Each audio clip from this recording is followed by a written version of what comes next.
Começar agora, então. Então tá bom.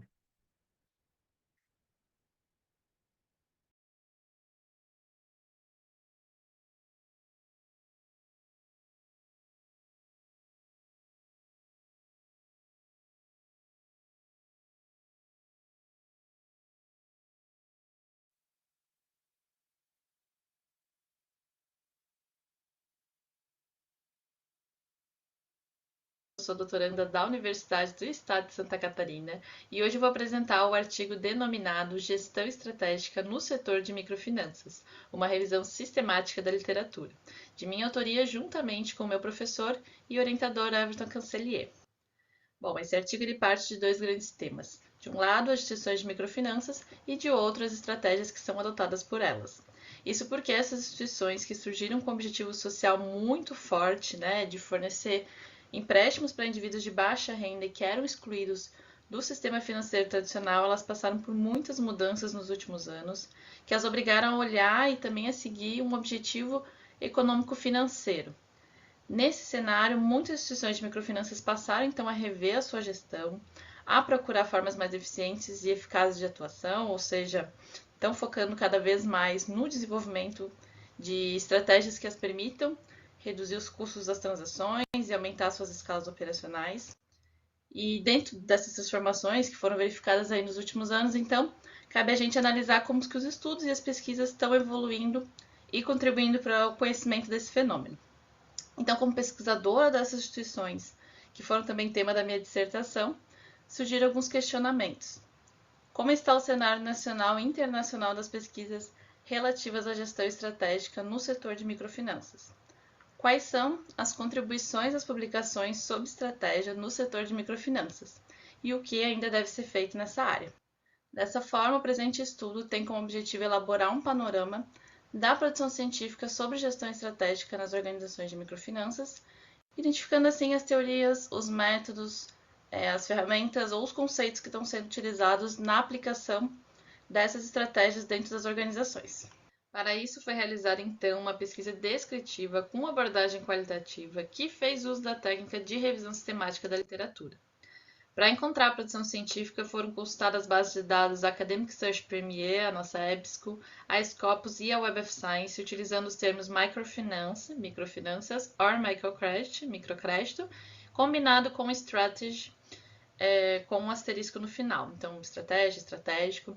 Como critérios de seleção, os filtros foram adotados três, então, ser artigo científico, apenas artigo já publicado, está publicado em periódico, está escrito em inglês, espanhol ou português e a gente não fez nenhum recorte temporal nessa pesquisa. Enquanto protocolo de seleção, a gente partiu então da busca e do load dos artigos que foram encontrados, todos eles foram adicionados no software Mendeley. Depois a gente realizou um cruzamento então das informações coletadas nas bases de dados, a gente eliminou os artigos duplicados e por fim a gente realizou a leitura dos títulos e resumos não duplicados, selecionando então apenas os que eram pertinentes ao tema. Bom, e aí, devido ao pouco tempo que nós temos aqui de apresentação, eu foquei em trazer mais uma síntese das principais temáticas que foram abordadas por esses 16 artigos, começando então pela questão da estratégia de segmentação de mercado, que é destacado por um dos artigos, que vai falar da importância de reconhecer as necessidades individuais dos clientes, ou seja, de traçar o perfil e então oferecer produtos específicos para os diferentes grupos. Nesse sentido, a gente já vê que muitas dessas instituições têm linhas específicas, como por exemplo, as linhas apenas para empreendedoras mulheres. Um segundo tema apresentado nos artigos foi a estratégia de penetração de mercado, que é traga no trabalho de Allen, a partir do estudo de uma instituição que focou em levar então um serviço que já era consolidado e oferecido numa região central de um país para regiões ignoradas por seus concorrentes, regiões com clientes de baixa renda, mas que se mostraram bastante interessados no produto que era oferecido. Outra estratégia bastante identificada na literatura foi a diversificação de produtos e serviços, ou seja, em outras palavras, de ampliação da gama de linhas de crédito e de produtos oferecidos por essas instituições, algo que também já é visto na prática, com elas oferecendo, além do crédito, poupança, seguros e outros tipos de serviços financeiros. A quarta temática que apareceu nos artigos e com muita força foi a questão das estratégias no relacionamento com os clientes. Isso porque essas organizações elas são marcadas principalmente pelo trabalho do agente de crédito, que é um funcionário que muitas vezes vai até o empreendimento do cliente, ele conhece a realidade, as possibilidades desse cliente pagar o crédito, e ele tem um contato muito próximo, muito persistente e longo com esse cliente. Então, os artigos eles trazem a utilização de estratégias planejadas e intencionais desses agentes para então tentar reter os clientes e para evitar também, principalmente, a inadimplência, que nesse tipo de instituição ela tende a ser bem alta. Ainda falando desses agentes de crédito, um dos artigos analisados investigou e concluiu também a importância da capacitação como uma vantagem competitiva para esse tipo de organização, já que o aprendizado, segundo os autores, auxiliaria os funcionários a lidar com as mudanças rápidas e imprevisíveis do setor de microfinanças, que é um setor bastante dinâmico. Por fim, o último tema identificado na nossa revisão foi o desenvolvimento de duas capacidades dinâmicas, a inovação em serviços e em marketing, que apareceram como relevantes para o aumento da satisfação dos clientes em um mercado que é cada vez mais competitivo. Partindo para as considerações finais, a gente percebeu que, antes de se aprofundar em cada uma das estratégias, todos os 16 artigos que a gente levantou e selecionou, eles falavam de alguma forma sobre a dupla missão das instituições de microfinanças. Por um lado, a gente tem a busca da inclusão bancária, então uma missão social das instituições, mas a gente tem também a busca pela sustentabilidade financeira. Outro aspecto que a maioria traz é que o mercado de microfinanças é um ambiente altamente dinâmico, composto por mudanças bem rápidas e imprevisíveis, e daí nesse sentido não encontramos nenhum artigo, por exemplo, que tratasse de formulações de estratégias ou de ferramentas estratégicas baseadas na racionalidade, na previsibilidade, como por exemplo o planejamento estratégico, que foi por muito tempo uma ferramenta bastante usada na área da estratégia e ainda é. No entanto, como eu comentei, há trabalhos que vão abordar a visão baseada em recursos, a importância de inovações e também capacidades dinâmicas, que são temas realmente estratégias para ambientes bastante competitivos. A maioria desses artigos empíricos foram desenvolvidos a partir de uma abordagem quantitativa de pesquisa, o que abre então a possibilidade para estudos futuros que aprofundem esses temas com técnicas qualitativas. Também percebemos que não só pelo baixo número de artigos, mas pelo conteúdo e pesquisas desenvolvidas, que essa temática apresenta-se de forma bastante incipiente na gestão das instituições de microfinanças. Por trabalharem com amostras bem delimitadas, compostas principalmente por países asiáticos, a gente ressalta que é preciso muito cuidado na generalização desses resultados dos estudos, né? Uma vez que muitos fatores sobre as instituições de microfinanças, como a natureza da governança, o status legal, o tamanho e as regulamentações não são semelhantes entre os países. E por fim, também cabe reconhecer uma limitação do trabalho e também trazer como sugestões para futuros estudos a utilização de outras bases de dados, outros idiomas. E a gente não visou aqui nesse trabalho também o esgotamento da literatura, mas apenas ter um ponto de partida para a realização de novas investigações. Agradeço pela atenção e fico à disposição para os questionamentos.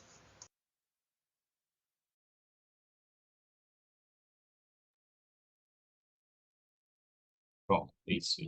Parabéns pelo trabalho. Obrigada. Mariana, parabéns pelo trabalho.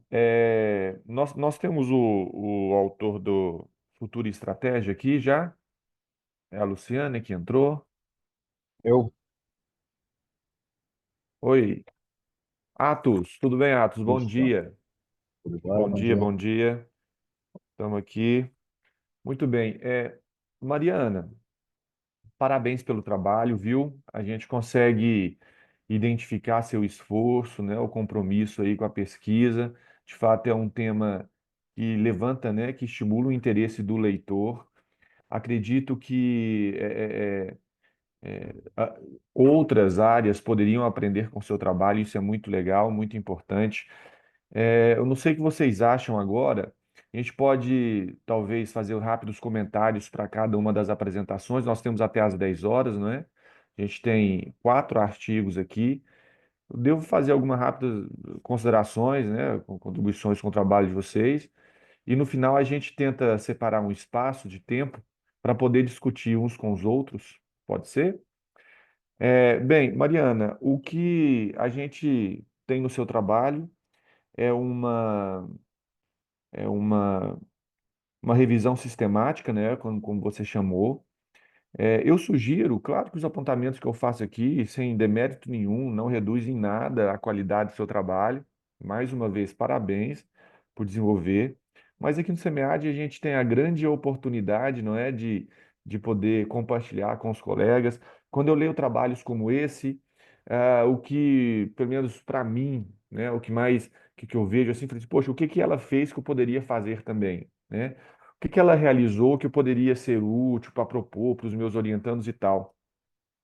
É, talvez o que eu posso, né, sugerir que você possa mostrar para nós o seu trabalho é uma parte de que você saiu de 900 artigos e chegou a 16 artigos, né? Eu acho que uma grande dificuldade de todos nós, quando realizamos pesquisa ou entramos num campo, eu não sei qual parte do seu doutorado você esteja, ou talvez esse esteja lá na hora de você encontrar as primeiras literaturas do campo, conhecer como é que está o estado da arte desse sentido, mas é uma dificuldade que muitos de nós temos, inclusive vale também para os outros trabalhos que aqui fizeram, né? Bibliometria, revisão sistemática, que é como que você chegou nesses 16, sabe? Eu acho que a gente pode deixar as considerações, as respostas para o final, vou fazer só rápidas considerações para você ir pensando, talvez possa nos ajudar. É, que eu acho que foi uma lacuna. Você falou que leu os títulos, aí de 96 saiu para 16. É uma coisa difícil para todos nós e gostaríamos de saber como é que você chegou nisso, quais foram os critérios. E sendo, portanto, critérios que possa dar essa contribuição para outros trabalhos, é bom que esteja no seu texto. Eu sei que aqui no SEMEAD a gente tem um limite de páginas, né? São só 16 páginas, o que dificulta esse objetivo. Mas existe uma técnica que algumas pessoas utilizam, chamadas Pronalcy, né? Pronalcy. Talvez seja válido você dar uma olhada depois, identificar que existem alguns critérios estabelecidos de como que a gente faz a exclusão dos artigos, colocar novos, considerar um melhor que o outro, por que não envolver outros artigos, por que sim aqueles? Porque eu vi que na sua apresentação e no texto também você colocou que você não teve critérios de datas. Eu acho que o único critério que você colocou lá que não tive critérios, né? Então, assim, então o que que foi o que separou? São 900 artigos. Talvez a data seria legal, talvez não sei. Enfim, é apenas um comentário que talvez você possa refletir sobre ele. E os operadores booleanos também. Os operadores booleanos, o que você utilizou para essa pesquisa? Quais foram os termos pesquisados? Não sei se eu deixei passar, talvez você colocou ou não, mas se não tiver colocado, é bom colocar também para quê? Porque nesses artigos a gente tem um grande objetivo de poder replicar o mesmo trabalho, né? Então seria possível eu mesmo aqui, né, na minha casa, tentar fazer o que você fez, mostrar, verificar se teve alguma alteração, alguma mudança, inclusão de novos artigos, talvez. Então, assim, quais os termos que você pesquisou pode ajudar também nessa replicação e talvez a refutação também do seu próprio trabalho, que são os objetivos quando a gente escreve, não na academia. É, falar de microfinanças, de fato, é falar dos objetivos, como você colocou lá na contribuição do seu trabalho, nas conclusões, a questão social e a sustentabilidade financeira, como você chamou.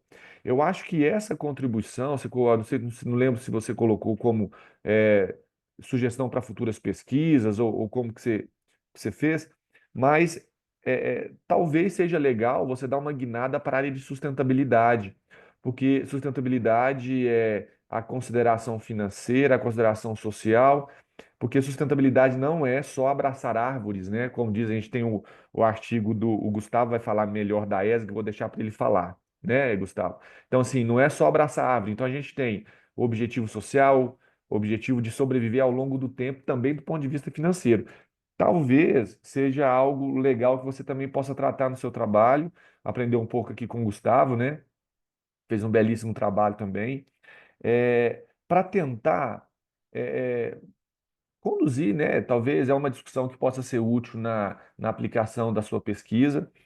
Mais uma vez, parabéns. Você falou que, como limitação, não ser possível generalizar os dados, eu acho que isso é uma limitação por escolha, né? Então, assim, a gente faz uma bibliometria, uma revisão sistemática, a gente tem a pretensão, quando eu começo a ler o seu texto, eu tenho a pretensão de generalizar os dados. E aí você chegou lá com essa limitação, e isso causou uma certa quebra de expectativa. Essa não generalização dos dados talvez possa ser melhor trabalhada também no texto, viu, Mariana? Por que que a gente não vai generalizar esses dados se você está propondo justamente uma revisão sistemática, né? Que tem essa possibilidade, pô, vamos generalizar, ver o que que tem na literatura, num processo que possa me ajudar na dedução, um processo dedutivo de novas pesquisas. Só que aí lá nas considerações finais você fala assim que não é possível generalizar os dados. Como e por quê? Eu acho que também você pode falar um pouquinho melhor sobre isso e eu quero já passar para o segundo para a gente dar tempo da gente poder ouvi-los também, né? As considerações dos apontamentos que eu faço. Vamos lá, pode ser, Gustavo? Parabéns mais uma vez, viu, Mariana? Show de bola. Obrigada. Poderia passar a apresentação do Gustavo, por favor? Agora, só um minuto.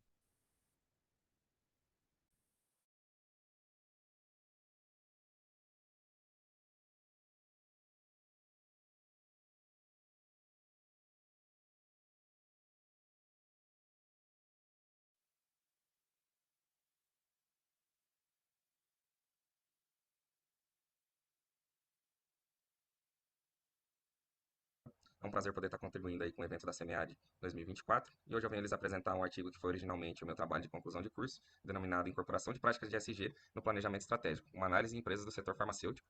Eu tive como coautora e também orientadora a professora Cleiciele Albuquerque Augusto, também da Universidade Estadual de Maringá. Então, para introduzir o assunto, eu gostaria de lhe situar sobre o setor onde o estudo foi efetuado, que é o setor farmacêutico. Então, primeiramente, é um setor tradicional e bem estabelecido, possui um grande mercado nacional, sendo que em 2022 foi atingido o recorde de faturamento só no Brasil de 146,7 bilhões. Então, realmente um mercado muito grande. Apesar de ser um mercado que está em constante crescimento, ele é considerado maduro, principalmente porque existe um nível de concorrência muito elevado. Então, o setor ele abrange desde a pesquisa e desenvolvimento de medicamentos até sua produção, comercialização e sua distribuição. Então, tendo tudo isso em vista, traçamos então o objetivo geral e os objetivos específicos da nossa pesquisa. O objetivo geral é compreender então como essas organizações do setor farmacêutico incorporam os princípios de ESG no seu processo de administração estratégica.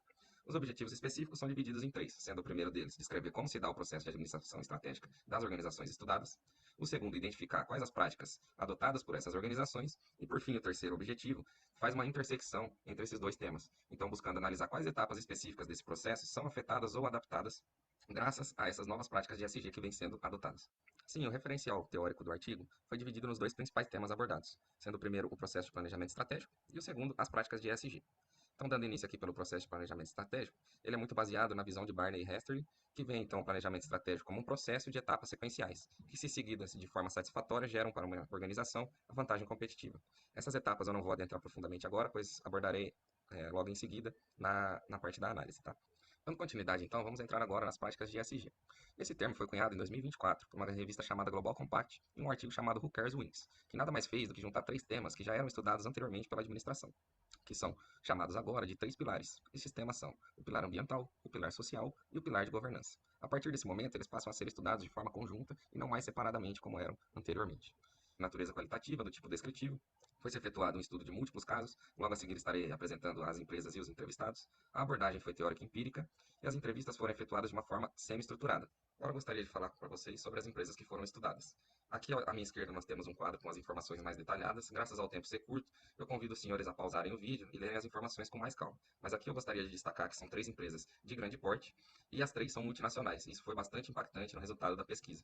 Uma é uma multinacional americana, a outra dinamarquesa e, por fim, uma francesa. Todas empresas de grande porte, com muitos funcionários e atuantes há bastante tempo aqui em solo nacional.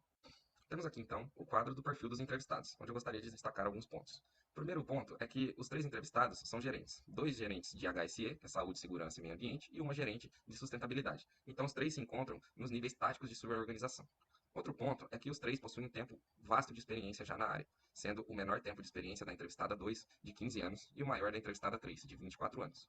Outro ponto importante também é que o nível de escolaridade desses gerentes é elevado, sendo os três pós-graduados na área. Análise de resultados, dando início pelas práticas de ESG. Aqui nós temos três constatações que são corroboradas pelas frases que estão à esquerda, ditas pelos gestores nas entrevistas. Os convido a pausar o vídeo e lerem as frases que são bem interessantes.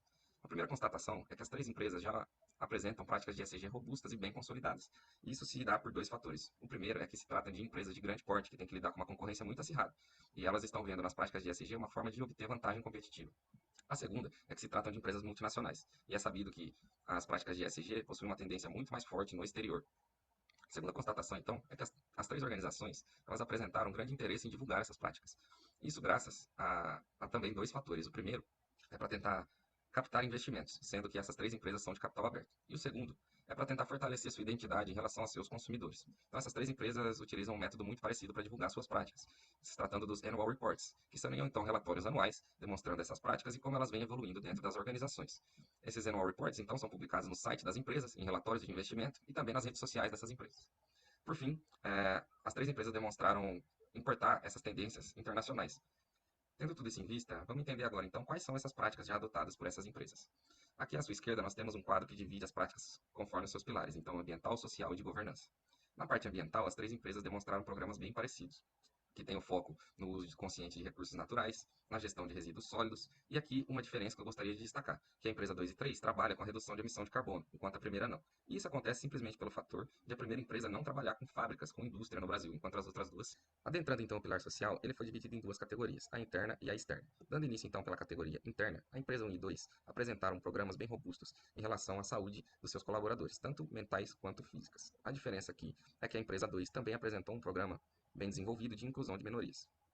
Já a terceira empresa apresentou um foco maior em programas de segurança e bem-estar do trabalho. Chegando então na parte externa, a empresa 1 e 2 busca aumentar o acesso social à saúde de qualidade. Isso acontece porque essas empresas trabalham com produtos caros, pois elas são focadas em pesquisa e desenvolvimento de medicamentos autorais, que têm uma grande tecnologia embutida. Já a empresa 3 trabalha com medicamentos de menor complexidade e também com medicamentos genéricos. Então ela buscou focar no estímulo ao autocuidado e também impactar as comunidades através de propósitos de marca. Então vamos agora falar sobre os pilares de governança. As três empresas apresentaram programas semelhantes, todos focados na transparência e na ética. Sendo que a primeira, ela investe muito em compliance. A segunda busca investir em políticas e documentos. E a terceira foca mais em intervenções e fiscalizações ativas de seus colaboradores. A partir de agora, então, vamos analisar o processo de planejamento estratégico dessas empresas e como suas etapas foram adaptadas às práticas de ESG. Dando-se início pelas missões e visões, graças ao tempo limitado, eu também os convido a ler o quadro à sua esquerda. Mas o que eu posso destacar é que as missões e visões dessas empresas têm um forte apelo social. Isso se dá graças à natureza do setor que elas atuam, que é o setor da saúde. Esse fator abre um caminho bem fértil para que sejam implementadas práticas de ESG. Chegamos então à etapa dos objetivos. O que pode ser constatado é que essas empresas elas fazem uma proposição de objetivos bem ambiciosos e mensuráveis. E os entrevistados demonstraram otimismo em relação a atingir esses objetivos. Essa é uma etapa que vem sendo fortemente influenciada pelas práticas de ESG, sendo que novos objetivos já levam essas práticas em considerações e objetivos já previamente estabelecidos também estão sendo adaptados a essas práticas. A análise interna dessas organizações é efetuada de forma frequente, buscando definir os seus pontos fortes e seus pontos fracos. É importante citar que ela é feita pelo nível da diretoria, e não pelo nível tático, onde se encontram os entrevistados. A gestão de colaboradores recebe um papel central na parte da análise interna. Sendo assim, se destaca o pilar de governança, sendo que as empresas buscam tratar os seus colaboradores de forma ética e transparente. A análise externa é uma etapa que também ganhou destaque, isso por estar sendo muito influenciada pelas práticas de ESG, sendo que as três empresas as veem como uma oportunidade. A empresa 1 e 2, por ser focada na pesquisa e desenvolvimento de novos produtos, veem os medicamentos genéricos como uma ameaça. Já a empresa 3, por trabalhar com os medicamentos genéricos, vê a rivalidade como uma ameaça, focando então na diversificação de seus produtos. Chegamos então, por fim, às últimas duas etapas, da escolha e da implementação estratégica. Vocês podem acompanhar aí na figura como se dá esse procedimento. Primeiramente, a diretoria internacional é quem elabora as estratégias globais. Fica a papel da diretoria nacional adaptar essas estratégias elaboradas para o contexto de sua nacionalidade. E, por fim, a gerência nacional implementa essa estratégia adaptada. Então, podemos ver novamente como a natureza multinacional dessas empresas é impactante. Chegamos então, por fim, às conclusões. Alguns pontos importantes aqui que eu gostaria de destacar. Primeiramente, constatou-se que as empresas estudadas já possuem um processo de planejamento estratégico muito complexo e bem estruturado. Isso acontece graças ao seu grande porte e ao seu tempo extenso de atuação na área. As práticas de ESG dessas organizações também se demonstraram robustas e bem consolidadas. Isso graças à sua natureza de capital aberto e também à sua característica multinacional. É importante citar aqui que todas as etapas do processo de planejamento estratégico foram, de uma forma ou outra, influenciadas pelas práticas de ESG, dando destaque aqui, as mais influenciadas, a etapa dos objetivos e a etapa da análise externa. Por fim, as limitações e sugestões, né?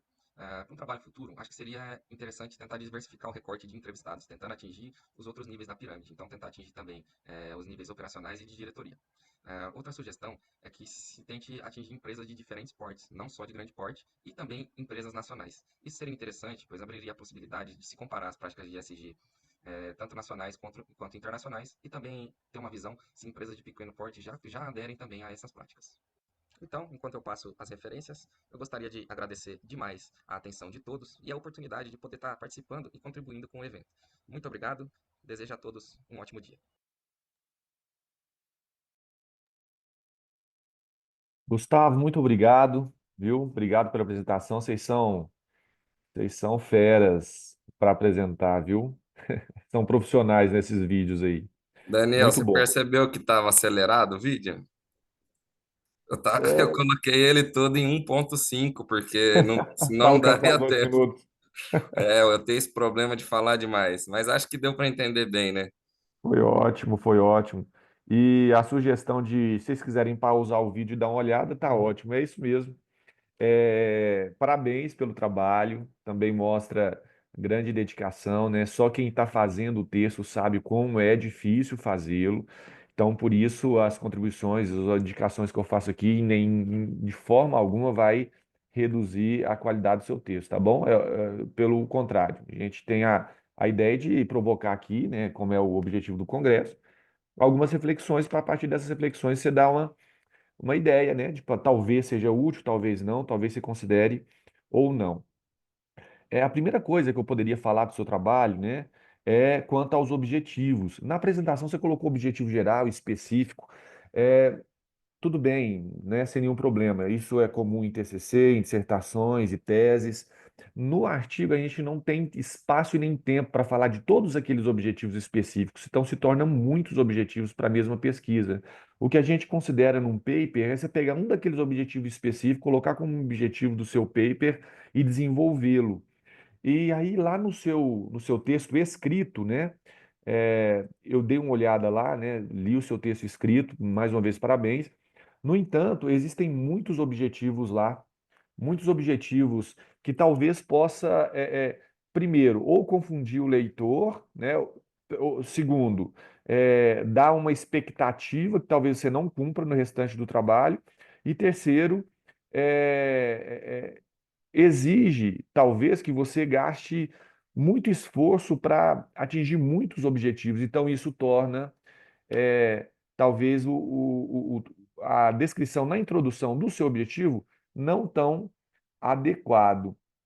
Você colocou aqui, ó, estudo tem o objetivo de compreender como a organização, compreender organizações do setor farmacêutico já era um objetivo. Agora, como elas incorporam.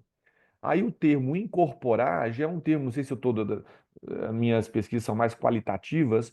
Esse termo incorporar se torna caro para as pesquisas qualis, isso inclusive nas entrevistas. Então, o incorporar, talvez eu não sei se é exatamente essa seria a palavra que você gostaria de falar aqui no objetivo do seu texto. Mas, ok, incorporar os princípios da SG não tem nenhum problema, né? O problema que eu aponto aqui, né, como talvez você possa refletir junto com seus orientadores, é a, é a organização desses objetivos. Aí você colocou assim, para tanto, buscou-se descrever, aí já nós temos outro objetivo, bem como identificar as principais práticas, outro objetivo.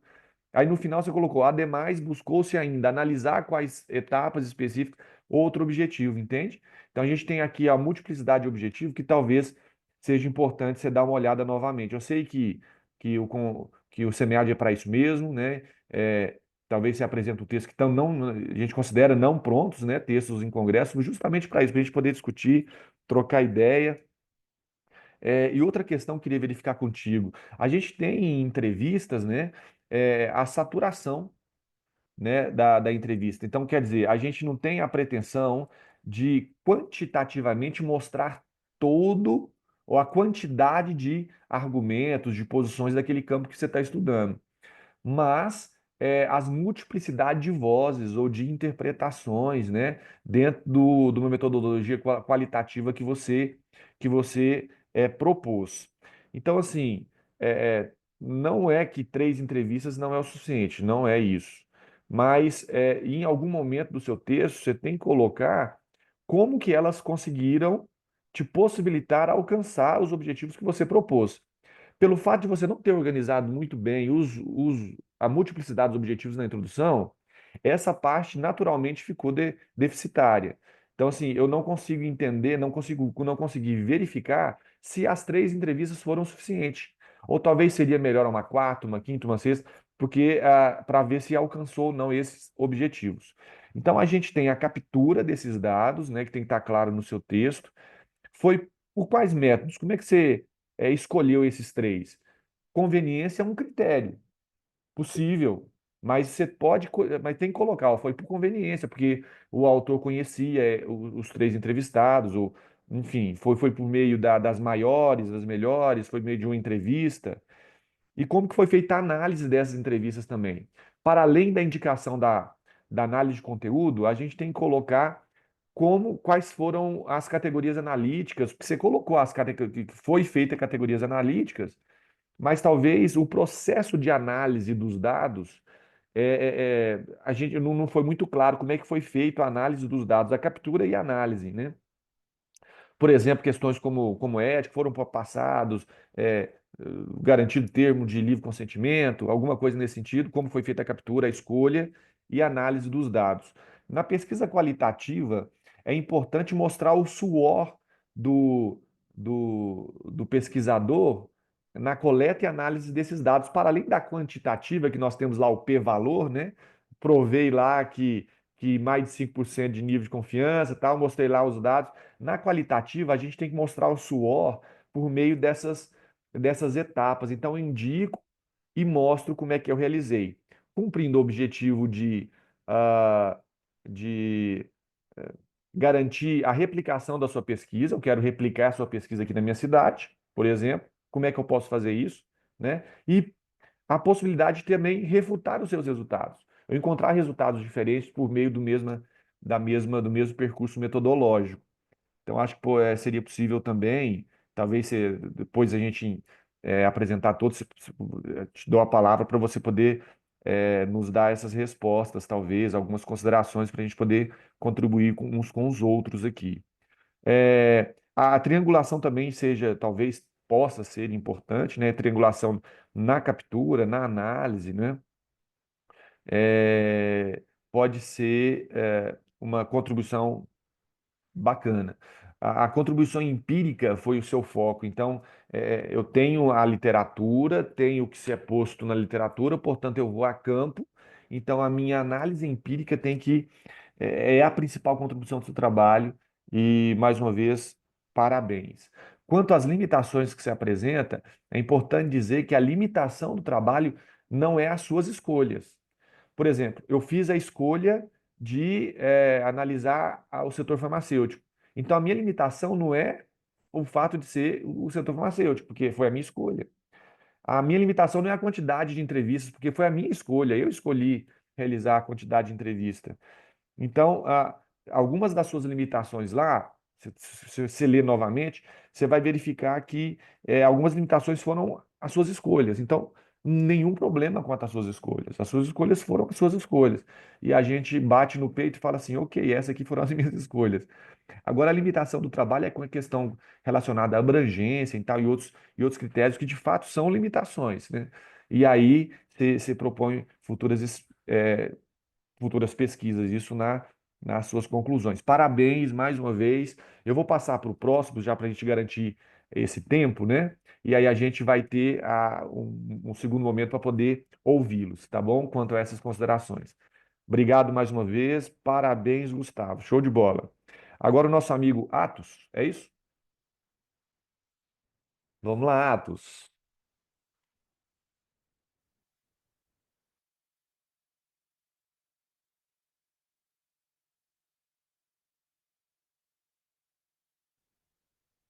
Bom, pessoal, bom dia, boa tarde para todos. É um prazer para mim estar apresentando esse trabalho aqui. Então, a gente vai falar de Futuro Estratégia e Inovação, que é uma revisão sistemática baseada nos padrões da revisão bibliométrica que nós desenvolvemos nesse contexto. Esse trabalho foi submetido na seção de estratégia em organizações, mais especificamente no processo estratégico nas organizações. Ele foi desenvolvido por mim, Atos Carlos, eu sou mestre na Fundação Nuno Cabral, sou professor também pela Fundação Nuno Cabral, sou CEO no Grupo ACS e estou desenvolvendo o meu doutorado aqui na FEA USP, junto com meu orientador, professor doutor Moacir Júnior.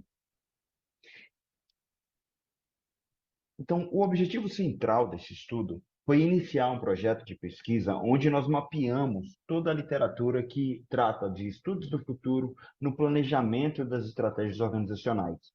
A gente estava visando, então, entender um pouco melhor sobre como a literatura, nesse contexto, é organizada, ou seja, no contexto da utilização de estudos do futuro na concepção do planejamento organizacional, novamente dentro das organizações, né? Nós usamos 3 critérios de buscas aí separados em 2 bases de dados, né? Scope na Web of Science. E o nosso objetivo foi entender um pouco melhor, organizar estatisticamente e mapear quais são as principais direções para a pesquisa do futuro. Porque o nosso objetivo é fazer esse estudo esse estudo inicial de mapeamento para apontar os próximos passos para a gente evoluir aí nas pesquisas. Porque, segundo o levantamento que nós fizemos, ainda há muito a ser desenvolvido no que tange aos estudos do futuro, no planejamento de cenários, né? Análises prospectivas e como que isso acontece, como que isso alimenta o planejamento estratégico organizacional. Então, como metodologia, a gente utilizou a revisão bibliométrica, que é um estudo quantitativo, e nós pesquisamos na Scopus e na Web of Science, estudos do futuro, planejamento estratégico dentro do contexto organizacional, né? A gente utilizou ali a definição do escopo, a seleção das técnicas de bibliometria, fizemos a coleta de dados nessas 2 bases de dados, nós rodamos aí as análises bibliométricas utilizando o RStudio e o Bibliometrics e analisamos os resultados conforme vamos trabalhar aí, vamos demonstrar nos próximos slides. Então, nós recuperamos 186 artigos da Web of Science, 650 da Scopus. Nós removemos alguns duplicados e ficamos com 716. Nós avaliamos todos esses 716 artigos, um por um, e também nós jogamos esses 716 artigos em 2 inteligências artificiais para que elas pudessem pontuar para a gente se nós devêssemos manter o estudo, cada estudo específico dentro da nossa análise, ou se nós deveríamos retirá-los. E a gente também pediu para que elas fizessem uma análise explicando por que nós deveríamos manter ou retirar. Então, nós voltamos e analisamos novamente cada uma dessas justificativas e decidimos entre manter ou não manter cada uma dos estudos. Ao final de tudo isso, a gente teve a permanência de 272 artigos que foram submetidos aí ao RStudio e ao Bibliometrics para iniciar as análises quantitativas. Então, é disso que trata esse slide especificamente. Como resultado, a gente achou algumas coisas bem interessantes. Por exemplo, no intervalo de tempo entre 2014 e 2023, nós notamos que teve um aumento expressivo da produção acadêmica, com um aumento de 17,69% anual nas publicações. E são publicações de diferentes fontes, né? A gente tem os journals específicos que têm uma concentração nessas produções, mas a gente nota aí uma divergência bem, um ramo bem diversificado nos journals que publicam estudos com análises prospectivas no ambiente do planejamento e estratégia organizacional.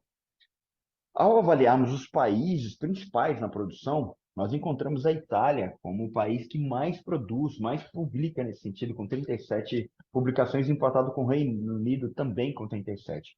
A Alemanha tem 33, os Estados Unidos 29. Nós temos também algumas produções da Austrália, do Brasil, do Canadá, mas em menor grau. E aqui a gente começou a ter uma maior clareza em como esses achados poderiam nos ajudar a desenvolver as nossas pesquisas. Por exemplo, nós encontramos que inovação foi o tema central mais discutido nesses artigos que estudam a utilização de análises prospectivas no planejamento estratégico organizacional, com 55 ocorrências nos títulos e nos resumos dos nossos artigos. a estratégia corporativa com 34 e a performance com 29. Então, nós fizemos um recorte, analisamos com mais cuidado todos esses artigos para tentar entender como que essas coisas acontecem, por que que esses termos andam juntos e, principalmente, como que isso pode ajudar a gente nas nossas pesquisas futuras. Então, a gente percebeu que, analisando a concorrência, que a inovação emergiu como tema central, sendo aí uma solução mais comumente utilizada quando se considera o estudo do futuro na melhoria da performance organizacional. Então, a inovação surge como uma solução, tipo, olha, nós pretendemos inovar a partir de uma estratégia de inovação incremental ou a partir de uma estratégia de inovação exploratória que pode trazer para a gente possibilidades de produtos disruptivos, de tecnologias disruptivas para mudar o nosso cenário. Então, a gente foi entendendo que precisávamos aprofundar um pouco mais sobre o contexto da inovação e a sua correlação com estudos do futuro e estratégia corporativa. Daí, nós conseguimos entender, então, como que a literatura é organizada, os journals principais que publicam sobre a utilização de estudos do futuro na estratégia organizacional. Nós entendemos quais são os atores centrais desse contexto, quais são os países que mais publicam, quais são a produção em conjunta desses países, das instituições que são centros de referência nesse tema. Entendemos também que a inovação, o desempenho corporativo, a gestão da incerteza e sustentabilidade são temas centrais em todo tipo de estudo que analisa análises prospectivas no contexto do planejamento estratégico organizacional. E nós conseguimos também importantes direções para pesquisas futuras que já estão sendo utilizadas por nós nos nossos próximos futuros, nos nossos próximos artigos que já estamos desenvolvendo. Por exemplo, nós entendemos que é preciso compreender um pouco mais, investigar um pouco mais como que a inovação pode endereçar as questões mapeadas pelas análises prospectivas, os desafios estratégicos mapeados pelas análises prospectivas. E nós entendemos também que a execução do planejamento organizacional sofre muita interferência das análises prospectivas. Não só o planejamento em si, como atividade, mas também a execução. E a gente também mapeou que é necessário um pouco mais de estudos para entender como que os estudos do futuro podem ser utilizados para engajar as organizações a investir em soluções relacionadas à sustentabilidade. Então, aqui são algumas das referências que nós utilizamos desse estudo e eu agradeço muito pela participação e pelo tempo de vocês nessa apresentação. Muito obrigado.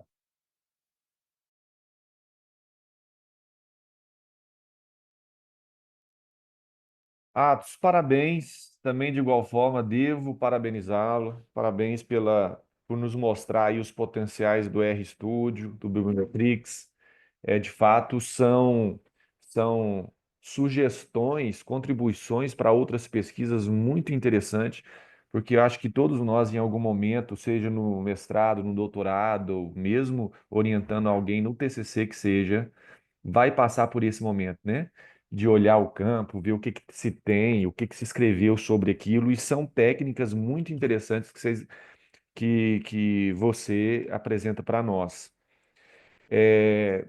Atos, assim como eu falei para os demais, nós temos no seu problema de pesquisa, você colocou dois problemas de pesquisa, inclusive no slide, né? Você colocou aqui, ó, como a literatura do planejamento estratégico e estudo futuro estão organizadas. E quais são os principais insights oferecidos? Porque o principal insight já se torna o resultado quando você apresenta, né? Como que ela está se posta na literatura. E aí, o segundo objetivo, um segundo problema de pesquisa que você coloca é quais são as direções para pesquisas futuras. Mostrar a direção das pesquisas futuras já está na perspectiva, na, eh, na expectativa do leitor quando ele lê a primeira pergunta de pesquisa. Então, a gente não tem aqui a dualidade de objetivo, mas nós temos um reforço, talvez uma redundância do objetivo.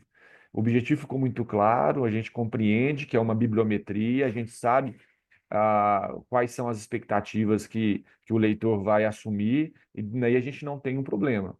É só a questão, talvez, na redação mesmo do texto, porque o objetivo é único e está ótimo. O objetivo, o problema de pesquisa, o objetivo, né, já está ok, é único.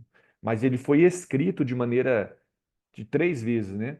Mas o que talvez poderia ser apontado. Mais uma vez, eu repito também para você, os apontamentos que eu faço aqui em nada vai demerecer o seu texto, sabe? É visível o cuidado que você teve com ele, a atenção que você teve, por isso, parabenizo mais uma vez. É apenas algumas indicações de reflexões que a gente possa fazer.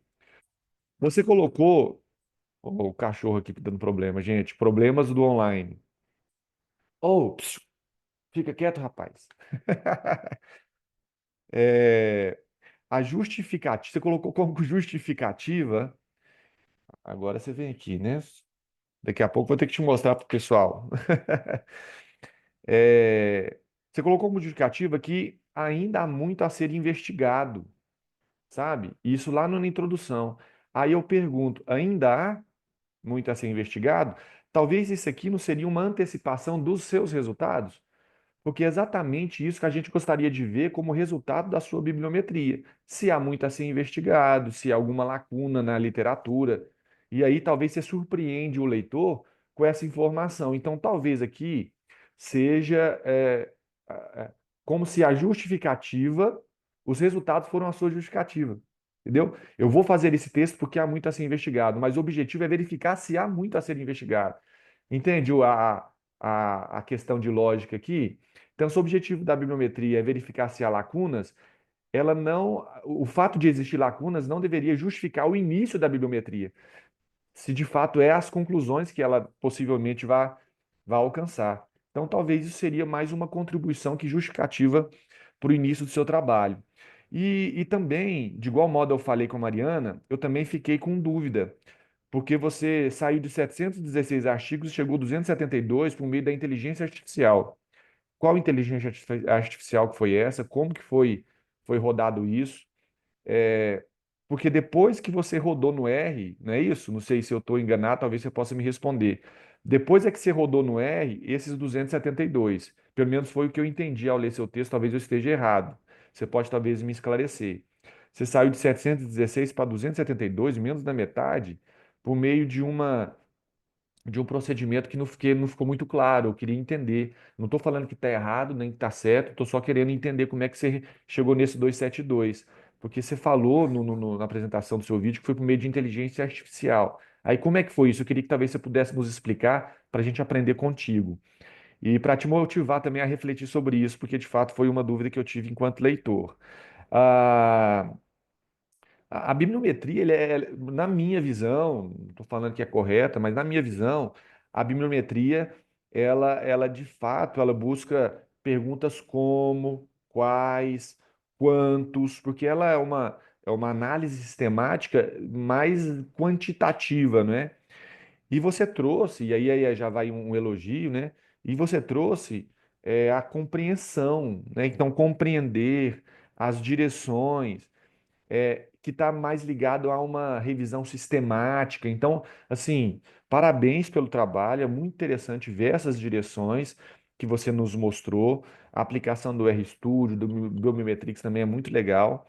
Agora, quando você apresenta, e aí vai um problema, talvez eu esteja enviesado porque eu sou mais do qualitativo, né?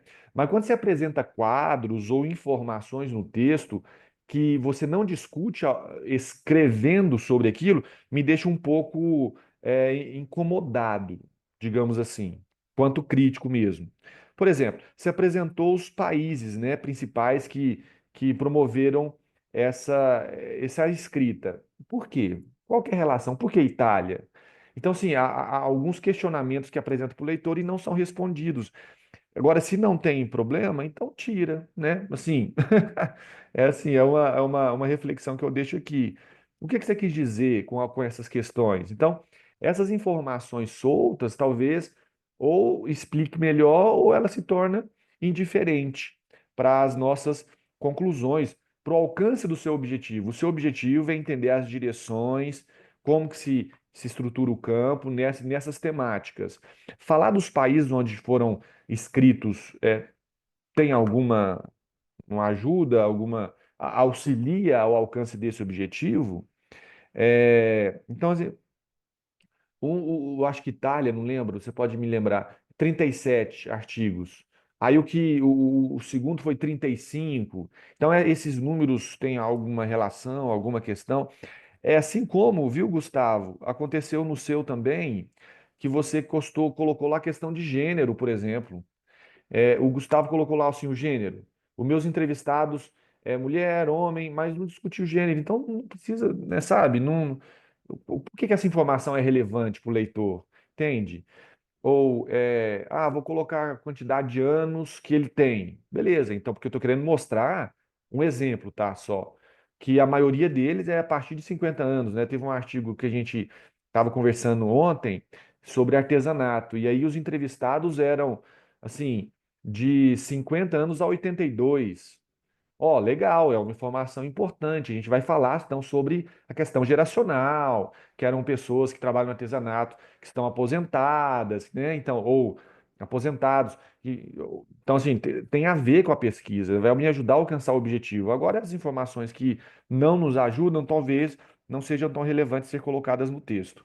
É, e aí, assim, o Atos, as lacunas que existem no campo, sabe, que você encontrou, as direções da pesquisa futura são importantes, é legal demais, parabéns pelo trabalho. Só essas pontuações de como que você chegou nessas direções que eu acho que poderia ser importante deixar claro para a gente poder também replicar, como eu estou falando para todos os outros, né? Também replicar, refutar a sua pesquisa também é importante quanto à qualidade do texto. Gente, mais uma vez, parabéns a todos vocês. Eu vou colocar aqui a. Eu vou colocar aqui o último trabalho, que é um trabalho que eu orientei de TCC, sabe? E no TCC, peraí, deixa eu.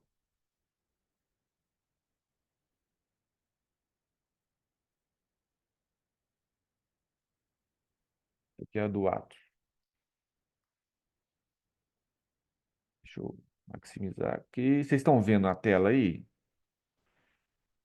Esse é um trabalho de TCC. O Humberto de Carvalho foi um aluno assim muito, muito bom que eu tive. E ele realizou uma pesquisa sobre a Polícia Militar. Ele também é policial militar, é, na Polícia Militar de Minas Gerais, e ele analisou, fez esse estudo que eu vou apresentar aqui para vocês, e ele vou deixá-lo falar sobre sua pesquisa, tá bom?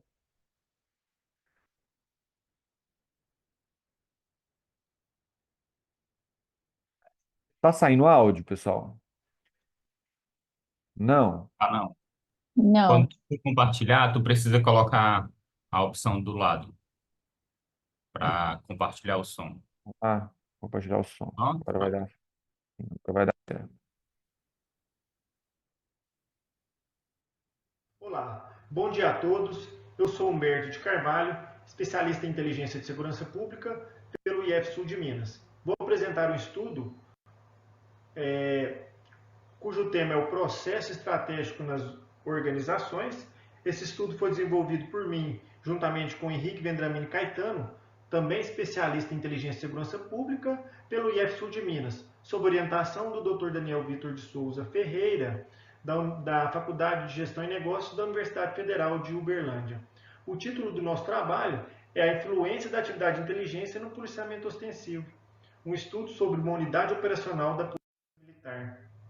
Então, contextualizando, as organizações de segurança pública são compostas por profissionais que trabalham para garantir a segurança da sociedade e do patrimônio e precisam tomar decisões constantemente.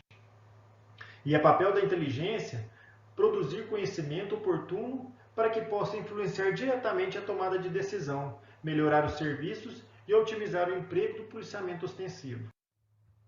Então, com o objetivo geral do nosso trabalho, nós temos buscando compreender como a função staff da atividade de inteligência ela impacta a tomada de decisão no policiamento ostensivo. E como objetivo específico, nós buscamos identificar e mapear os principais processos de assessoramento da atividade de inteligência a nível operacional, focados no suporte ao policiamento ostensivo. Então, para alcançar esses objetivos, a metodologia do trabalho foi desenvolvida em duas partes, Primeiro, foi realizada uma pesquisa documental como proposta por Richardson, e esse método permitiu a obtenção de dados e informações sobre a Polícia Militar e suas atividades relacionadas à inteligência de segurança pública. Esses documentos que compuseram o corpus de pesquisa foram divididos em dois grupos. Documentos do grupo alfa, que seriam documentos normativos da Polícia Militar e doutrinas da atividade de inteligência. E os documentos do grupo beta, que seriam relatórios da agência de inteligência, planilhas e os bancos de dados. No segundo momento, o material foi organizado e analisado utilizando o método de análise de conteúdo como descrito por Bardan. E esse quadro, ele apresenta como a atividade de inteligência acompanha e assessora o policiamento ostensivo. Foi verificado que a agência de inteligência do 17º monitora o turno de serviço operacional de forma proativa, acompanhando os diversos canais de comunicação da Polícia Militar, como o Sistema de Controle e Atendimento de Despacho, a Rede de Comunicação da Polícia Militar, a Rede Rádio, e os grupos policiais nos aplicativos de comunicação, muito utilizado pelas forças policiais. Foi verificado que assessorias se dão por meio de pesquisas de dados em fontes abertas, fechadas, análise de dados e de imagens, além de acionamento de um agente de inteligência que atua em campo, em conjunto com o policiamento ostensivo, confirmando endereços de dados e de autores de crime, realizando vigilância de pessoas e locais. A análise desses dados resultou na compreensão da estrutura organizacional da Polícia Militar, situando a agência de inteligência e elucidando como ela assessora o policiamento ostensivo na tomada de decisão. Os resultados, então, foram apresentados também em duas partes. A primeira parte, relacionada à estrutura organizacional e o papel da inteligência no assessoramento ao policiamento ostensivo. Ao analisar os documentos institucionais, é possível inferir que a Polícia Militar ela adota uma estrutura linear verticalizada, piramidal, dividida em 3 níveis importantes, né?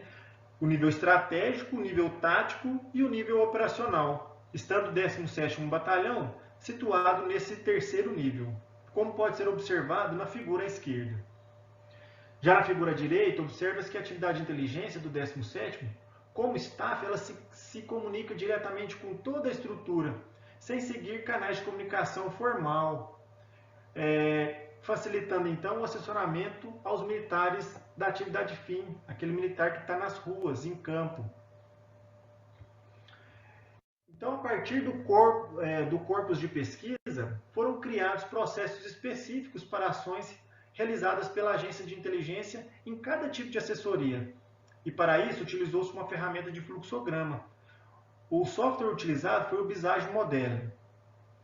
A análise dos dados revelou que a agência de inteligência realiza diversos processos de assessoria ao comando da unidade e ao policiamento ostensivo. No entanto, esse trabalho focou nos 5 principais processos, quais sejam ocorrências relacionadas a crimes violentos e furto, ocorrências relacionadas a homicídio consumado, abordagens a indivíduos suspeitos não identificados, indivíduos com mandado de prisão e tráfico de drogas. Aqui nós temos um exemplo de um fluxograma que foi construído a partir desse estudo, em que mostra a atividade de inteligência no assessoramento ao policiamento ostensivo. Então a gente pode observar quão complexa é esse assessoramento para auxiliar no policiamento ostensivo da unidade operacional. Então, a análise da estrutura organizacional da Polícia Militar e do 17º Batalhão, ele revelou que a instituição ela possui uma estrutura de linha staff bem definida, conforme descrita na literatura científica. Todavia, no 17º Batalhão foi detectado que o mesmo militar que executa uma função staff, ele também está inserido dentro da estrutura de linha da organização, mostrando mais uma possibilidade da exploração da estrutura linha staff. O trabalho também elucidou os processos realizados pela agência de inteligência do 17º Batalhão referente aos principais delitos que impactam na segurança pública na área do 17º Batalhão. E essa criação de fluxogramas permitiram identificar como a agência de inteligência ela assessora o policiamento ostensivo, contribuindo para a tomada de decisões dos militares envolvidos nas intervenções policiais. Importante destacar que os resultados alcançados nesse estudo não representam ou podem não representar a realidade de toda a instituição policial militar de Minas Gerais, devido à sua limitação no que tange à amostra, pois foi analisada apenas uma unidade de execução operacional. Ademais, a pesquisa limitou-se apenas à análise de conteúdo documental. Portanto, esse trabalho destaca a importância da atividade de inteligência no assessoramento ao policiamento ostensivo, agregando conhecimento acadêmico para futuros trabalhos, sublinhando a necessidade de continuidade no desenvolvimento de novos estudos e pesquisas que possam aprofundar ainda mais o entendimento desse e de demais processos realizados pela atividade de inteligência com o objetivo de melhorar a eficácia na prestação de serviços públicos na área de segurança. Aqui nós trazemos então as referências bibliográficas utilizadas no estudo e no mais, muito obrigado e estamos à disposição. Bem, senhores, esse trabalho aí, quanto a esse trabalho aí, eu vou falar rapidamente aqui e já passo para vocês. Além de professor da Universidade Federal de Uberlândia, sou também policial militar. Sou policial militar aqui no estado de Minas Gerais e a gente fez uma parceria muito legal com o pessoal da IF Sul de Minas. E pela IF Sul de Minas, nós orientei um trabalho na Polícia Militar de Minas Gerais na especialização em inteligência e segurança pública, não é? E aí veio esse TCC do Sargento Carvalho e do Tenente Vendramini, que foi um trabalho em que eles consideraram essa relação, que eu acho interessantíssimo na PM, é que a estrutura organizacional ela é diversa. Então a gente tem a estrutura do posto de graduação militar, é uma estrutura hierarquizada muito clara. A operacional, que a gente tem o comando do policiamento da unidade do turno, que também é uma estrutura hierarquizada, e além da administrativa, que a gente tem comandante de setores, de companhia, de batalhões, das regiões. Então, o mesmo policial militar na ponta da linha, operacionalmente, ele responde à hierarquia do posto da graduação, pode chegar lá o comandante do policiamento do turno, e além de responder também ao comando de companhia, do batalhão, etc. E aí, como a especialização era de segurança, eles colocaram o grande objetivo, e aí eu parabenizo o Carvalho, o Sargento Carvalho e o Tenente Vendramini, que é falar da inteligência enquanto função staff em todo esse processo. E a relação desse fluxograma de acompanhamento das ocorrências, auxílio operacional dentro da função inteligência, como é que funcionava todo esse processo dentro da estrutura organizacional da PMMG. Então, mesmo com a ausência dos dois aqui, parabenizo publicamente também o Sargento Carvalho e o Tenente Vendramin pelo estudo, estão de parabéns pelo esforço, que acompanhei de perto o esforço dos dois e, de fato, é digno dos nossos aplausos. Senhores, eu vou passar para vocês, para a Mariana, para o Gustavo e para o Atos, e eu gostaria que, na consideração de vocês sobre o que eu tinha falado anteriormente, a gente tem aí mais um tempinho para fazer isso, eu queria que vocês também falassem em que pé que está a etapa de pesquisa de vocês. A gente sabe que aqui no SEMEAD não são trabalhos prontos, são trabalhos em desenvolvimento. Gostaria que vocês me dissessem se tem a propensão de publicar o artigo como está, de melhorar, como que vocês acham que podem melhorar, em quais revistas vocês acham, ramos, né, campos que vocês possam publicar o trabalho de vocês, e quais esses desafios, ou se ele compõe a sua dissertação, o seu mestrado, ou se compõe o seu doutorado, ou se você vai fazer novos futuros. Essa é a primeira questão que eu gostaria que vocês falassem. A segunda, as contribuições do seu trabalho para os demais. Queria que você me dissesse o que no seu trabalho pode ajudar o trabalho do outro autor que aqui está nessa sessão hoje, tá bom? E o terceiro ponto, como é que foi a técnica de seleção dos artigos que vocês utilizaram para fazer o referencial teórico? Tá bom? O primeiro, desafios, como que está a sua pesquisa, o que você vai fazer com ela. A segunda, a contribuição para os outros autores que aqui te ouvem. E a técnica de seleção que você utilizou. Eu queria saber sobre isso, já que eu acho que é um tema que une todos nós aqui, em si, revisões sistemáticas, bibliometrias. Tá bom? Mariana, por favor. Perfeito. Bom, eu começo agradecendo os comentários do professor, foram ótimos, eu anotei tudo aqui. Esse é um trabalho que ele não é o tema atual do meu doutorado, dos meus estudos. Atualmente eu estudo estereótipos de gênero no ecossistema de startups aqui de Santa Catarina, mas ele foi o tema da minha dissertação, como eu comentei ali na apresentação, né? Na minha dissertação, a gente estudou o programa de microcrédito aqui de Santa Catarina, o programa Juro Zero, que é uma referência nacional. E estudando o programa, eu tive contato com essas instituições que eu falo aqui no que eu apresento aqui um pouquinho, né? Quais são as funções delas, como é que funciona a questão das microfinanças, que tem os agentes de crédito. Eu conheci essas pessoas durante o meu mestrado. E aí eu fiquei bem interessada, não era o tema na dissertação, em como que eles conseguem alcançar essa sustentabilidade financeira. E aí até já parabenizo também o segundo trabalho, achei bem interessante a questão da SG, que nem o professor comentou, acho que eu não consigo contribuir tanto, mas eu aprendi muito nessa sessão, né? Eu recebi boas contribuições aqui também para o meu trabalho. Esse foi um trabalho, então, que quando eu saí do mestrado e entrei no doutorado, ainda estava com aquela temática das microfinanças ali na cabeça, muito interessada nisso, como essas organizações atuavam, e eu não tinha conseguido abranger isso na minha dissertação. Lá na dissertação a gente tinha ficado muito no programa, na questão do Estado, a gente entrevistou atores estatais, e aí eu queria voltar mais para as instituições. E aí a gente foi fazer essa revisão sistemática dentro de uma disciplina, a disciplina de estratégia, aqui da Universidade do Estado de Santa Catarina, e a gente quis juntar, pesquisar, então, a questão de gestão estratégica e microfinanças ou microcrédito, né? Porque se usa muito como sinônimo, apesar de serem coisas diferentes, né? O microcrédito é um dos produtos ali das microfinanças.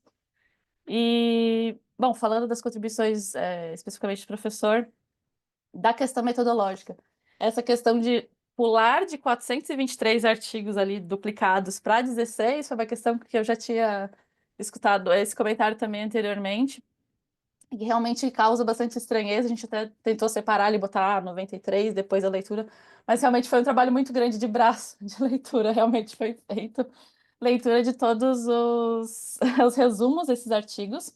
E aí eu até quis colocar uma observação ali, mas acho que a gente tem que rever mesmo isso, de que por que tantos artigos, né, vieram? Porque, como o professor comentou, a gente usou termos muito abrangentes, a gente usou, então, microfinanças, horta, os operadores ali booleanos, microfinanças ou microcrédito e estratégico ou estratégico, o strategy com asterisco. Então, isso ampliou muito, e o que vieram, muitos artigos foram microfinanças como uma estratégia para redução da pobreza. Essa era a temática que mais tinha nos artigos. Então, talvez tenha faltado ali um norte, né? Usar um outro operador booleano que conseguisse excluir essa questão. Até porque essa frase, né? Microfinanças como redução, como estratégia para a redução da pobreza, ela é uma frase que é usada pelo Lunes, eu acho, no primeiro livro dele. Então, muita gente repete nesses artigos. Eu conheço bastante a literatura de microfinanças por causa da dissertação, como eu comentei, né? Atualmente na minha área de estudo. Mas a gente queria fazer uma pesquisa que fosse bem ampla mesmo, para tentar encontrar bastante coisa. O professor comentou também de não ter usado a questão de datas, né? De não ter feito a delimitação temporal. Não fizemos, eu não fiz, optei por não realizar a delimitação temporal, porque essa é uma temática bem nova no campo, eu já sabia disso da minha dissertação. A gente tem as primeiras discussões sobre microfinanças em 99 no Brasil, isso começou a bombar nos anos 2000, realmente, as instituições. E aí, a gente viu isso nos resultados também, os artigos são todos bem recentes.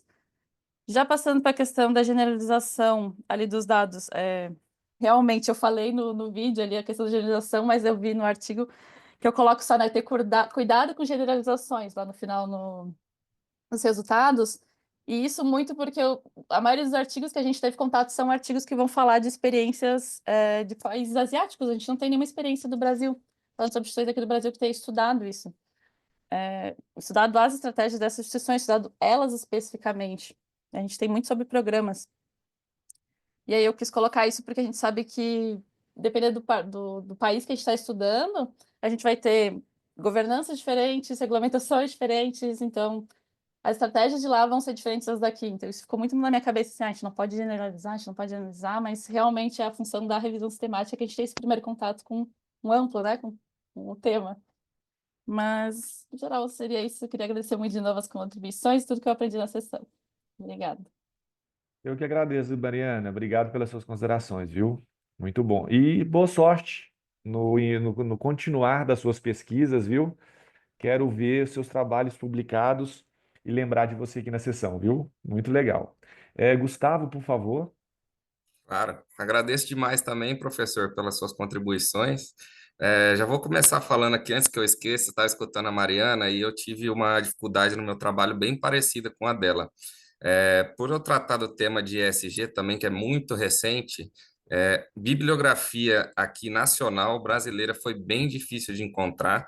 Inclusive, eu acho que é uma contribuição bem interessante aqui da forma como vocês fizeram esse compilado desses conteúdos que eu poderia ter usado, porque eu realmente fui na mão mesmo, no braço, lendo periódico. A maior parte que a gente tem escrito sobre ESG é principalmente na Europa e nos Estados Unidos. Aqui no Brasil, muito, muito pouco. Então, eu tive essa dificuldade bem grande aí para conseguir levantar uma revisão bibliográfica robusta, né?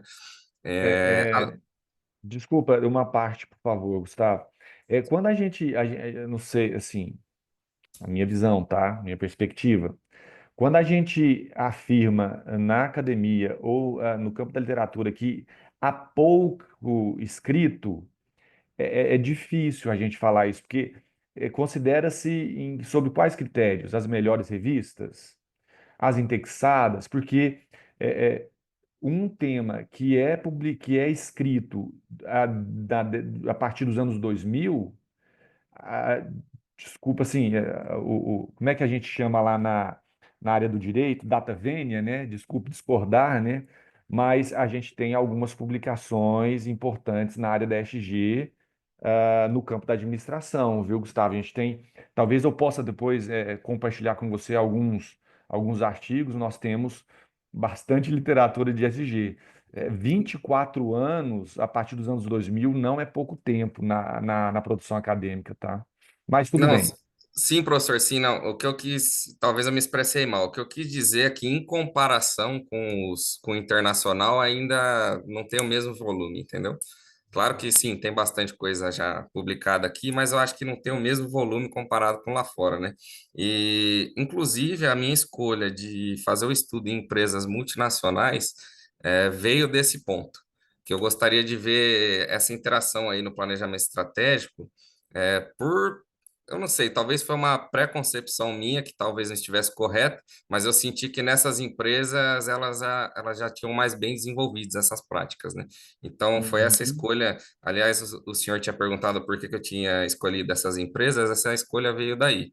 É, Talvez se você buscar por termos como sustentabilidade ou triple bottom line, porque o ESG, eu costumo brincar que o triple bottom line, né, que é o ecológico, o financeiro e o social, costumo brincar que eles ficaram com vergonha de falar financeiro e colocou governança. Parece que ficou feio falar de dinheiro, colocou governança. Ah, vamos chamar de ESG? Porque parece que falar de dinheiro fica meio feio, né? Vamos é, colocar G de governança para melhorar. Mas é o mesmo triple bottom line, é o mesmo sustentabilidade, termos como esse, se você buscar lá, né, nos booleanos lá, talvez você consiga encontrar bastante material. Mas sim, é. sustentabilidade é de fato. Tem sido muito publicado sobre isso aqui. E por isso que as contribuições de artigos como o seu é um grande desafio, porque o que que eu tenho de novo para entregar para além daquilo que já está posto na literatura, né? Sim, sim. E aí, em questão do. Realmente, esse foi um problema que eu tive, essa questão dos entrevistados. Foi bem difícil conseguir entrar em contato com essas empresas. É, eu fiz o estudo na indústria farmacêutica, porque eu já tinha um pré-contato, né? Eu já tenho familiares que trabalham na área e tudo mais, e mesmo assim foi muito difícil conseguir entrar em contato com esses gestores. O plano inicial aí era ter pelo menos 5 empresas diferentes, mas eu tinha um tempo muito limitado para escrever, como era um trabalho de conclusão de curso, então acabou sendo só 3 mesmo, Sim. e foi o que deu para fazer, né? Mas eu acho que essa realmente foi um ponto bem fraco do meu trabalho, deveria ter mais entrevistas, né? Outra questão que o senhor levantou em relação aos objetivos, eu considero que realmente, por serem objetivos demais que eu tracei, acabei perdendo um pouco o foco. Por que eu digo isso? Porque eu tracei esses objetivos da forma que eu pensei o trabalho. A forma que eu pensei foi principalmente fazer essa intersecção entre os dois temas do planejamento estratégico e do ESG, e acho que o senhor leu e pôde perceber que o foco principal acabou sendo a intersecção desses dois temas, né? Então, acho que um objetivo só disso aí já supriria bem sobre o que eu escrevi. Eu acabei deixando também um objetivo específico para a estratégia só e um só para a ESG, mas daí eles se misturam de qualquer forma, né? Porque essa foi a intenção da pesquisa. Então, acho que realmente eu ter focado melhor esse objetivo teria sido mais proveitoso para o meu trabalho.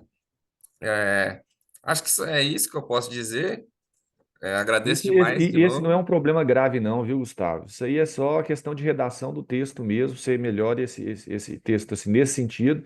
E tem um Uhum, potencial para publicação, sim. A questão das 3 entrevistas não é falar assim, é pouco, poderia ser melhor. Não, também não. É assim, são escolhas sua, uhum. são escolhas que você fez, é, é, que que você pode trabalhar essa escolha, talvez você pode voltar a campo também, não tem problema, pode voltar se quiser fazer mais entrevistas. Mas você ainda consegue, mesmo assim, publicar o trabalho como ele está, escolher uma revista interessante que possa contribuir, e contribuições assim. Esses ajustes no texto é que talvez você possa dedicar um pouquinho, mas assim, coisa muito simples, a gente consegue, junto com o seu orientador lá, vocês vão conseguir ter. é, é, destinar esse texto para alguma revista interessante, a publicação, tá bom?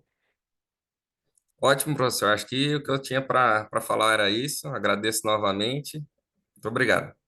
Grande potencial seu trabalho, viu, Gustavo? Parabéns mais uma vez. Show de Obrigado, bola, professor. muito bom. Atos, por favor, você escreveu o texto em inglês, não é? Isso. Conta para nós esse processo, por favor. Pretende publicar, né, numa revista internacional? Como é que é?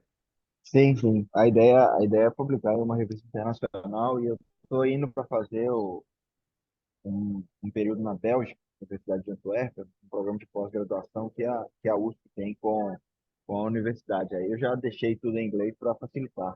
Sim, claro.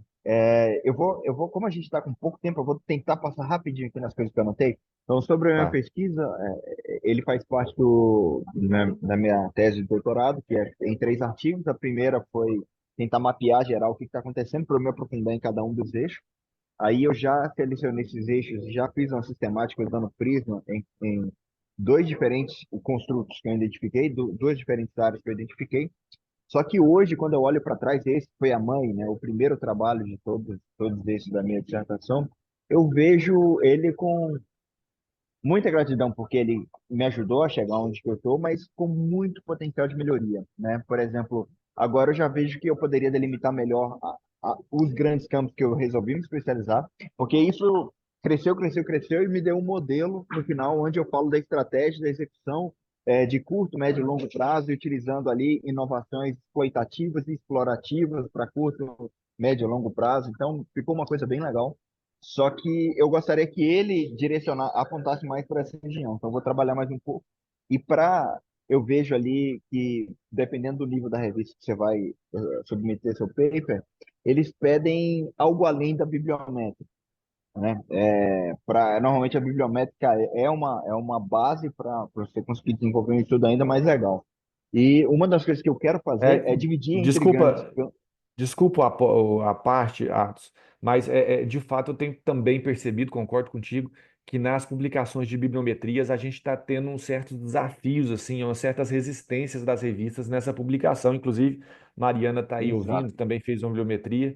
A gente tem que ir um pouquinho além da bibliometria, você tem razão, Atos.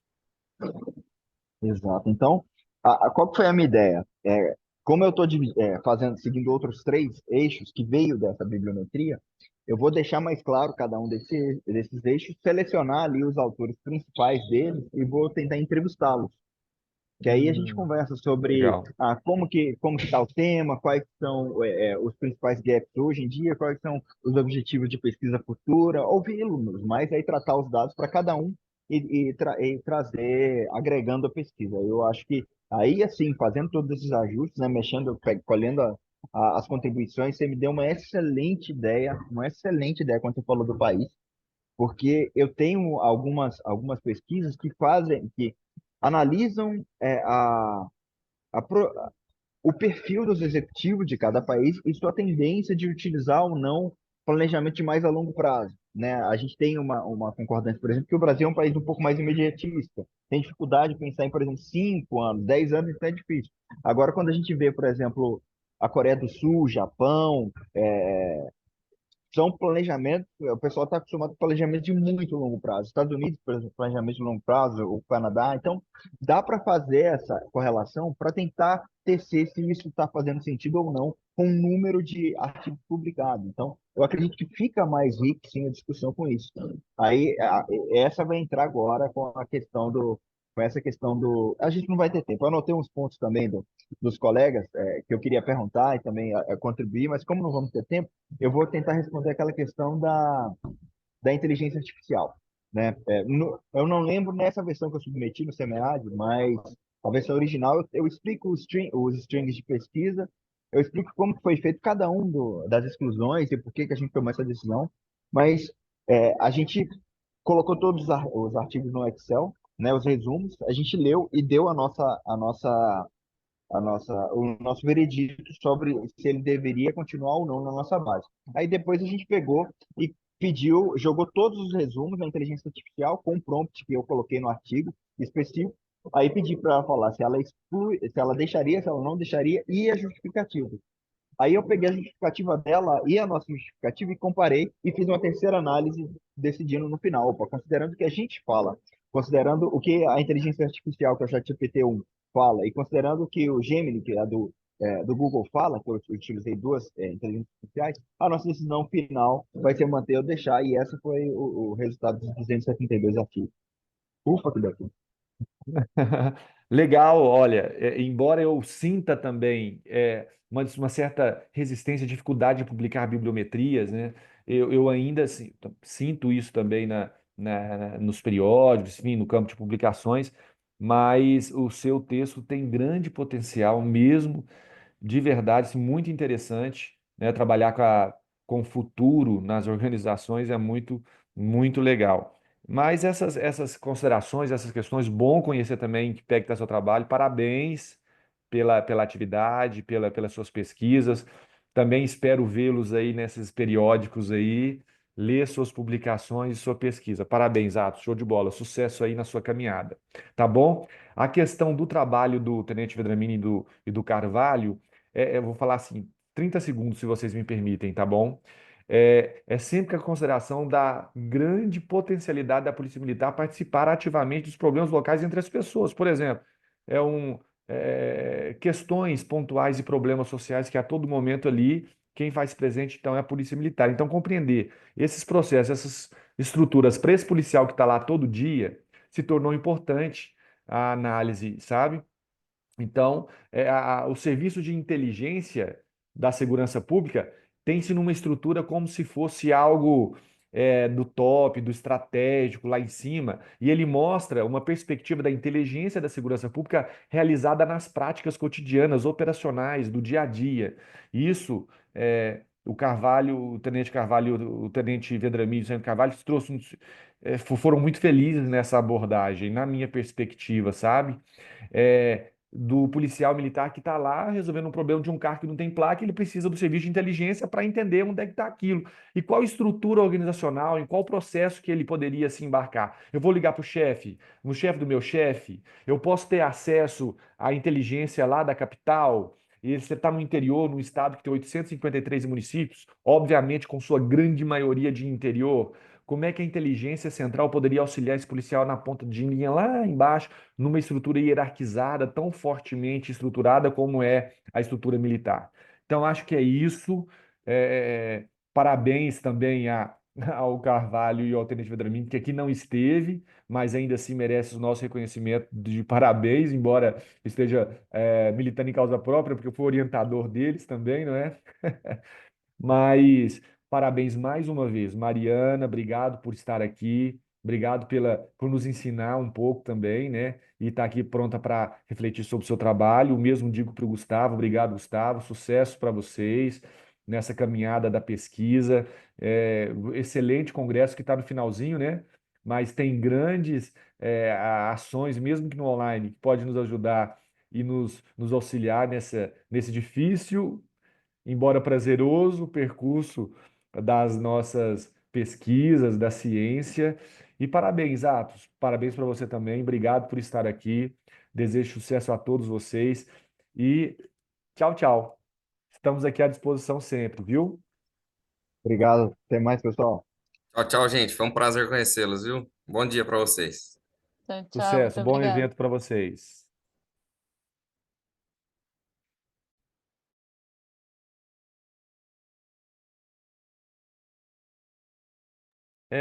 Cadê o nosso amigo da USP? É o Everton? Tô aqui. Deu certo Não, é já. o Edson.